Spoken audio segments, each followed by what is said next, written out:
खुदा बाप, बेटे और रूहुल कुद्दस के नाम से आमीन। खुदावंद यीशु मसीह के कादर जलाली और बाप बरकत नाम में आप सबकी सलामती हो। आज मैं जिस मौजू पर बात करना चाह रहा हूं वो है आरजू राजा। आरजू राजा कौन है? आरजू राजा मसीही बरादरी से ताल्लुक रखने वाली 13 साला बच्ची का नाम है, जो सुल्तानाबाद केमाड़ी टाउन कराची की यूनियन काउंसिल से ताल्लुक रखती है और ये 6ठी क्लास की तालिबा है। और आजकल ये सोशल मीडिया पे मसला डिस्कस हो रहा है और एहतजाज हो रहे हैं। आज कराची में भी एक एहतजाज हुआ है बहुत बड़ा। और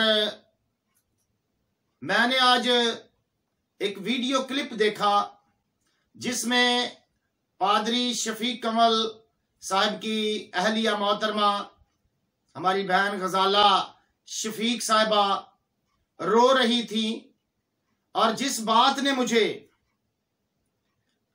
ये पैगाम देने पे मजबूर किया वो ये था कि उनके रोने में जो कर्ब था वो ये था कि मैं इस मुल्क को छोड़ जाऊंगी। क्यों? इसलिए कि जहां पर बच्चियों की इज्जत महफूज नहीं है, जहां पर उन्हें जबरन पहले तो अगवा किया जाता है, फिर उन्हें मजहब तब्दील करवाया जाता है, और फिर जनाब अली नकाहनामे की सूरत में एक कागज का टुकड़ा वालदैन को भेज दिया जाता है। मोहतरमा गजाला शफीक साहिबा जो है वो एक आलिमा है, मजबूत असाब की मालिक है। तो उनके इस पैगाम से कि मैं बांग्लादेश में चली जाऊंगी, वहां सेटल हो जाऊंगी, मुझे बहुत दिली दुख हुआ। ये मुल्क जो है ये हमारे अबाओ अजदाद की कुर्बानियों से बना है, और इस मुल्क के लिए हमने 73 साल पहले से भी खून देना शुरू किया है और आज तक दे रहे हैं। और हमारे बुजुर्गों की कुर्बानियों और हमारी बहनों की कुर्बानियों को मतलब ये हुआ कि तस्लीम नहीं किया गया, और हमारी एक पढ़ी लिखी बहन, एक मजबूत असाब की मालिक बहन जो है वो इस मुल्क को छोड़ने की बात कर रही है। और ये किसी भी तरह से पाकिस्तानी कौम के लिए अच्छा मैसेज नहीं है। ये मैसेज है उलमाए किराम के लिए, ये मैसेज है सियासतदानों के लिए, ये मैसेज है जो कि कवानीन को मरतब करते हैं, ये मैसेज है हकूमती ऐवानों के लिए कि जब इस तरह के जिम्मेदार लोग इस मुल्क में रहना पसंद नहीं करेंगे तो इस मुल्क को खुदा के अजाब से कोई नहीं रोक सकता, और खुदा के अजाब के सामने कोई ठहर भी नहीं सकता। मैं यहां पर यह बात करना चाहता हूं कि सिंध हाई कोर्ट ने जिस तरह 13 साल की मासूम बच्ची को उस 44 साला अली अजहर के साथ भेजा है, क्या कानून नाफज करने वाले, कानून के रखवाले या आला अदलिया एक लम्हा के लिए सोचे कि उनकी ये बच्ची होती तो क्या वो ऐसा करते? क्यों नहीं अपने ही एविडेंस माने गए?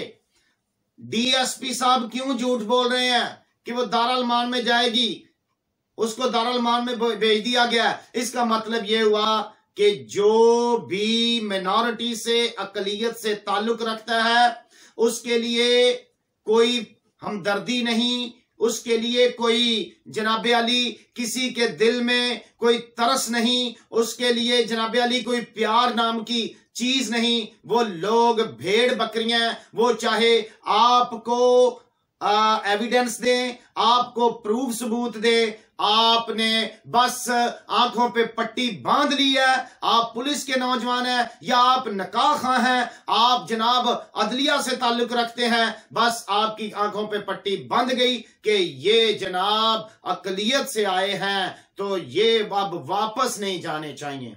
ऐसे अफाल से मजहब की और मुल्क की कोई खिदमत नहीं होती। हाँ, कोई भी खुदा तरस बंदा, खुदा का नेक बंदा अगर हक बात कह दे तो इससे ना सिर्फ आलमे इस्लाम मुल्क पाकिस्तान की बल्कि तमाम इस मुल्क के लोगों की भी मेरे अजीज नेक नामी होगी। और दुश्मनाने इस्लाम और दुश्मनाने पाकिस्तान को कोई मौका नहीं मिलेगा जहर उगलने का। सिर्फ थोड़ा सा स्टैंड लेने की जरूरत है, इंसाफ के तकाजे पूरे करने की जरूरत है। मैं समझता हूं कि जैसे हमें बताया जा रहा है कि जनाब अली एविडेंस पे या बयान हल्फी जो है उस पे तस्वीर किसी और की लगा दी गई। क्यों जुम्मेदारान ने तस्वीर चेक नहीं की? क्यों 13 साल की बच्ची उन्हें 19 साल की नजर आ रही है? सिर्फ इसलिए कि उसका ताल्लुक मसीह खानदान से था और अब उसने जनाब अली मजहब तब्दील कर लिया है। क्या ये जितने भी जुम्मेदारान हैं, ये बख्तरबंद गाड़ियों वाले हैं, ये जज साहबान हैं, ये डीएसपी हैं, एसएसपी हैं, आईजी हैं या नकाह खां हैं, उलमाए कराम हैं, क्या इनको आरजू राजा के रूप में अपनी बच्ची नजर नहीं आती? या उस आदमी अली अजहर के वालिद साहब अगर हयात है, जिनके साथ सैयद लफ्ज लगता है, सैयद गुलाम रसूल साहब, क्या उनकी पोती या उनकी दोती इस उम्र की हो तो उनके अपने क्या जज्बात होंगे? मैं बड़े दुख के साथ ये बात कर रहा हूं क्योंकि हम हमेशा मुहिब्बे वतन रहे हैं, इस मुल्क के लिए कुर्बानियां देते आए हैं, दे रहे हैं, देते रहेंगे। आने वाले वक्त में पता नहीं क्या हालात होंगे, जो हमारी बच्चियां महफूज नहीं है। एक हमारी डिबेटर, एक हमारी पढ़ी लिखी खातून, हमारी बहन जो कह रही है कि मैं ऐसे मुल्क में नहीं रहना चाहती। सोचें कितने हजारों लाखों लोग इस सोच को लेकर वो अपनी बच्चियों को पढ़ाएंगे नहीं, उन्हें अकेला निकलने नहीं देंगे, उनका मुस्तकबिल तारीख हो जाएगा। और एक मुजरम को बचाने के लिए इतने लोग मैदान में, किसी को हक बात कहने की नहीं तो फिर कोई, किसी को उस बच्ची में अपनी बेटी नजर नहीं आई, अपनी बहन नजर नहीं आ रही। मेरे हमवतन बहनों और भाइयों, पहले भी हिंदू कम्युनिटी के लोग जो है वो हजारों की तादाद में इस मुल्क से हिजरत कर चुके हैं। और हम कहां जाएं? हमारे अबाओ अजदाद की हड्डियां यहां पर हैं। हमने खून और पसीना दे के इस मुल्क की और मुल्क के बासियों की आबियारी की है। दिफाए पाकिस्तान में हमारे जवानों ने खून दिया है, दे रहे हैं। तिब में हमारी खिदमात है, एजुकेशन में हमारी खिदमात है। और जो आपका नापसंदीदा शोबा है, सेंट्री वर्कर जो है, वो इस मुल्क का गंद साफ करते करते तीसरी नस्ल उनकी जो है वो जा रही है। एक तो वो गंद है और एक ये भी गंद डाला जाता है कि मासूम नाबालग बच्चियों को जबरन मजहब तब्दील करवा के जनाब अली नकानामा घर भेज दिया जाता है। मैं आज कुछ सवाल करना चाहता हूं हुकूमत वक्त से, जुम्मेदारान से, उलमाए कराम से कि क्या पाकिस्तान में मसीही होना जुर्म है? क्या इस्लाम अकलियतों के हकूक, जान व माल की इजाजत नहीं देता? वो कौन से अवामल हैं जो सियासतदानों और उलमा इकराम को हक बात कहने से मना करते हैं? क्या कबूले इस्लाम के फौरन बाद ही निकाह लाजमी है?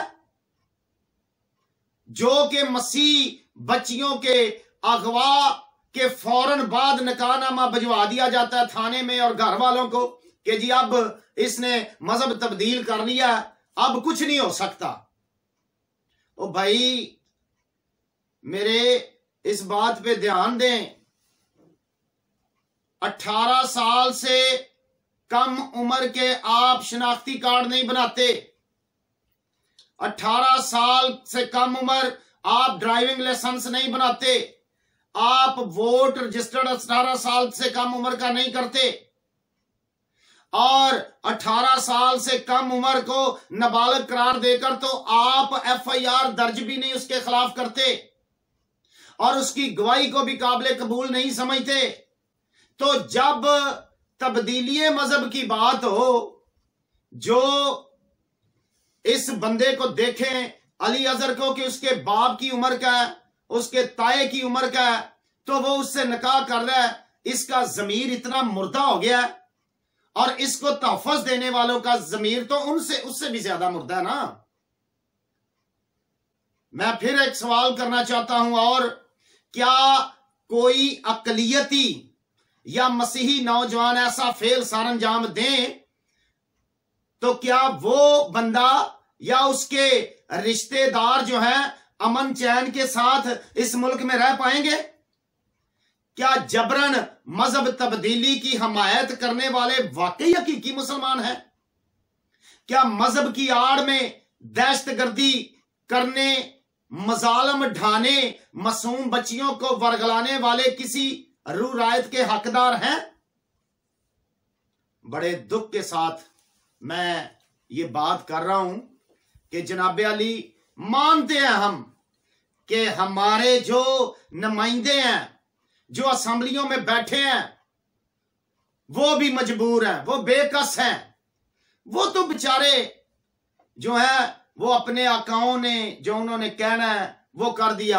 हाँ, अगर वो हक बात कह भी दें किसी प्लेटफॉर्म पे, तो असेंबली में कौन सा जनाब अली बंजाल आ जाता है? कौन सा वहां पे बैठे हुए भी लोग जो है वो जनाब अली जो है अपना फौरन उस पे एहतजाज करते हैं या वो मुतालबा मान लेते हैं? मैंने तो असेंबली के फ्लोर में टीवी स्क्रीन पर देखा कि हमारे जो नुमाइंदे एहतजाज भी करें तो वक्त का वजीर आजम उन्हें डांट देता है, उन्हें गलत नामों से पुकारा जाता है। उनकी तो बेचारों की वहां भी सुनवाई या हसीयत जो है वो नहीं है, तो उनको भी मैं मुर्द इल्जाम नहीं ठहराता।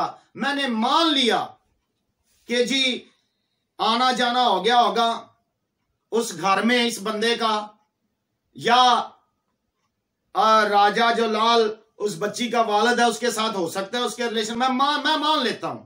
क्या अगर मसीही किसी को अपने घर में एतमाद या एतबार के साथ बुला लें तो क्या उस पे लाजमी हो जाता है कि उसकी बच्ची को वर्गला ले या उसकी बच्ची को अपनी बच्ची ना समझे? हमारे यहां सैकड़ों नहीं हजारों बेटियां आती हैं, मुस्लिम आती हैं, हम उनके सर पे प्यार देते हैं, हम बेटियों से ज्यादा उनको दर्जा देते हैं। हम तो, मैं उलमा इकराम को भी कहता हूं कि ये कहां पे डिफेक्ट पड़ता है, जब हम अपनी निजी महफिलों में बैठते हैं और जब हम मसीह बरादरी के लोगों को, चाहे वो आपके दोस्त हों और आपसे कितना भी उनका तल्लुक हो, जब आप गलत नामों से पुकारते हैं ना तो सुनने वालों पर फिर अच्छा असर नहीं पड़ता।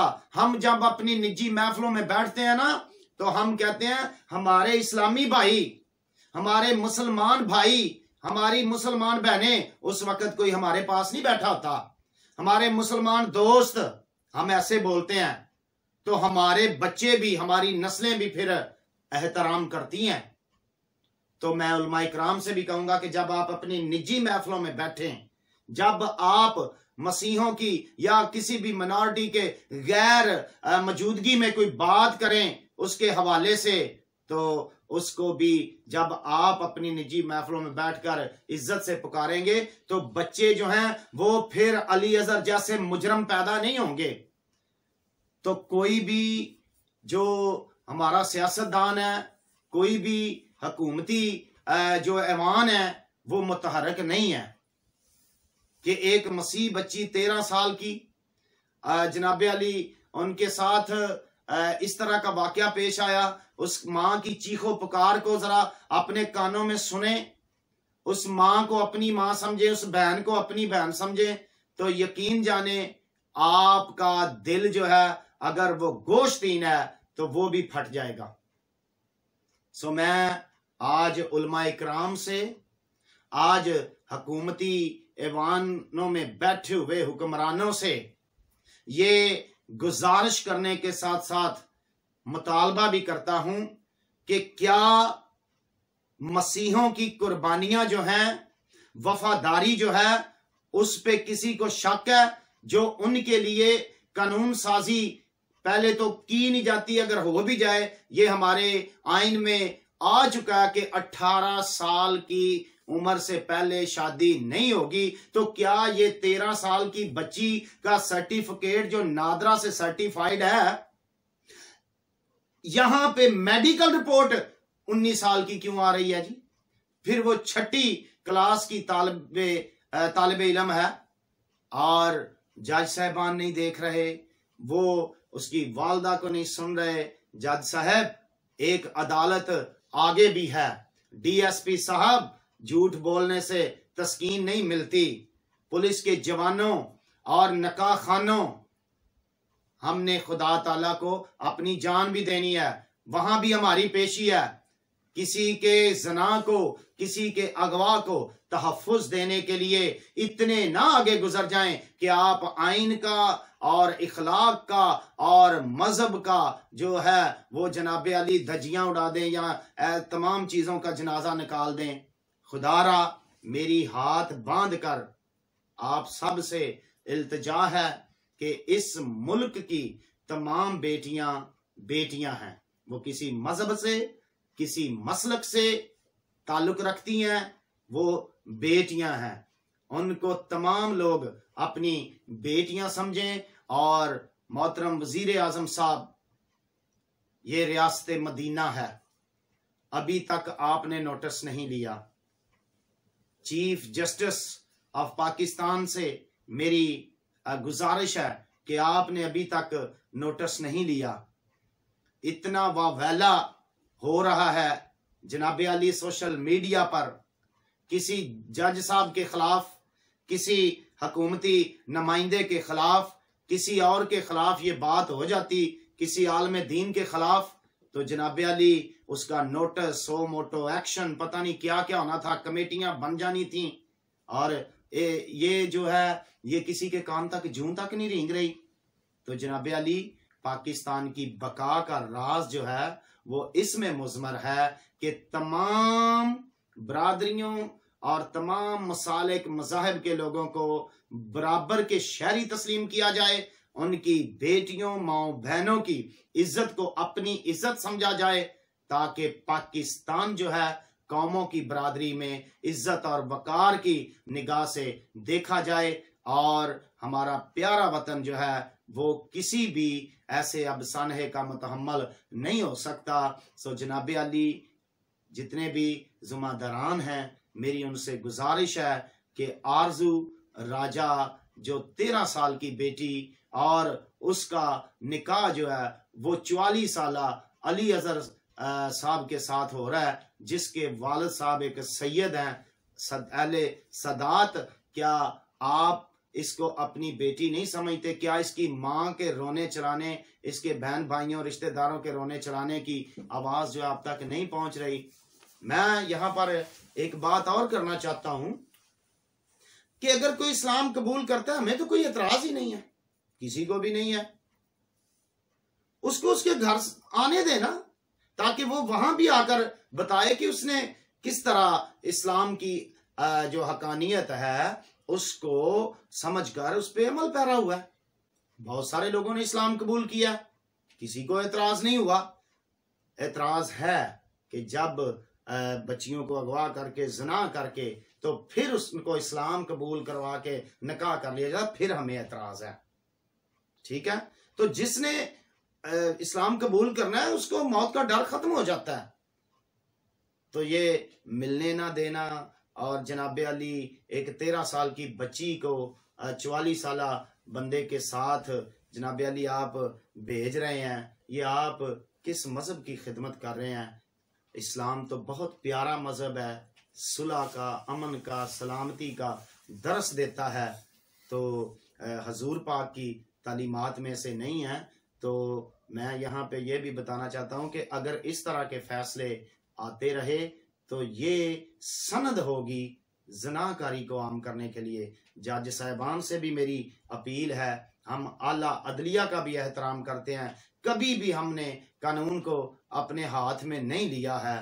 तो खुदा के लिए इस मुल्क की मसीह बरादरी और तमाम अकलियतों पर रहम किया जाए और हमारी आवाज़ जो है वो हमेशा मुहिब्बे वतन रही है, मुहिब्बे वतन रहेगी। हमारी आवाज़ को दबाया ना जाए और ना हमें मुहिब्बे वतन होने से इस कैटेगरी से निकालने की कोशिश की जाए। हम ऐसी किसी साजिश का शिकार नहीं होंगे, ना हम यहाँ से जला वतन होना चाहते हैं, ना हम हिजरत करना चाहते हैं, लेकिन ये फैसले करने पे मजबूर ना किया जाए। हमारे बच्चों और बच्चियों की जान माल को तहफ़्फ़ुज़ दिया जाए। खुदा ताला आप सब का और प्यारे वतन मुल्क पाकिस्तान का हामी नासर हो।